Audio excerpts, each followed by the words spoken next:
laws of motion, example 3.24. Say this is a circular road having radius on the 10 meter. Okay, yeah. This coefficient of static friction 0.81. Okay, yeah. See, there are three cars A, B, C. Three cars traveling at a speed. This car 7 meter per second. This car B car 8 meter per second. C car 10 meter per second. Okay, yeah. We are going. The question is, which car will skid?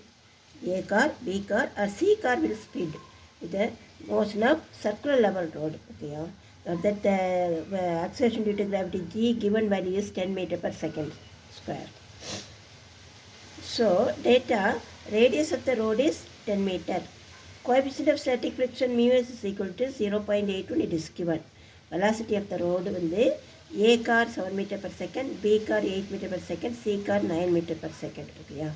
See, when a vehicle travels in a curved path, there must be centripetal force acting on it. There must be curved pathல car போகும்போது centripetal force acting on it. Okay, yeah. The centripetal force provided by the frictional force between tire and the surface of the road. டயருக்கும் surface of the road தான்.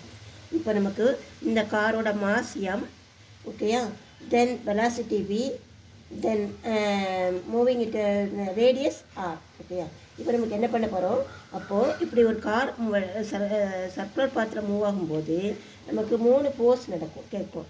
ஒன்று gravitational force என்ன செய்யுது, downward இந்த காரை gravitational force கீழே நோக்கி இழுக்கும். தென் normal force acting upward. இது கேர்வ்டு பார்த்துங்கிறதுனால இது வந்து நார்மல் ரோட்டில் இந்த ரெண்டு தான். கிராவிடேஷ்னல் ஃபோர்ஸும் என்ன இருக்குது, இந்த இதுதான் நார்மல் ஃபோர்ஸ் தான்.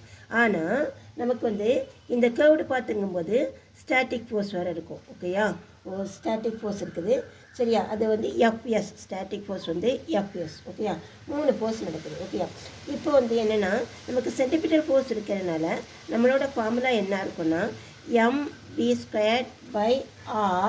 is equal to fsன்னு இருக்கும், fsன்னு இருக்கும். ஓகேயா, இப்போ நமக்கு என்ன சொல்கிறோம், நான் வந்து கண்டிஷன் என்னென்னா, சேஃப் டர்ன் கண்டிஷன் என்னென்னா, இந்த b velocity of the car must be less than or equal to மியூஎஸ்ஆர்டியாக இருக்கணும். ஒன்றுலே மியூஎஸ்ஆர்டியோட ரூட் ஆஃப் மியூஎஸ்ஆர்டியோட ரூட் மதிப்பை விட வேல்யூவை விட இது வந்து என்ன செய்யணும், லெஸ்ஸாக குறைவாக இருக்கணும் அல்லது ஈக்குவலாக இருக்கணும். ஓகேயா, இப்போ நம்ம முதல்ல ரூட் ஆஃப் மியூஎஸ்ஆர்டியோட வேல்யூ நம்ம ஃபஸ்ட்டு கண்டுபிடிப்போம்.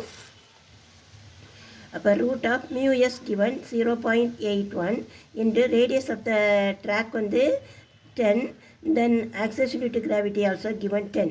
So that is equal to root of 0.81 into 100. Okay, yeah, that is equal to root of 81. That is equal to 9 9s are 81. So root of 9 into 9, that is equal to 9 meter per second. Okay, yeah. அப்போ மியூஎஸ்ஆர்டியோட value என்ன, root of மியூஎஸ்ஆர்டியோட value 9 metre per second. So இப்போ நம்ம பார்ப்போம், which car will skid, அதான் நம்மளோட question.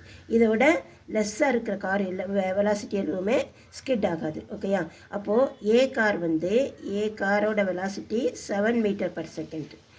இது வந்து ஸ்கிட் ஆகாமல் போயிடும், safe turn. Then B car 8 metre per second. So இதுவும் லெஸ் தேன் 9, ஸோ இதுவும் ஸ்கிட் ஆகாது.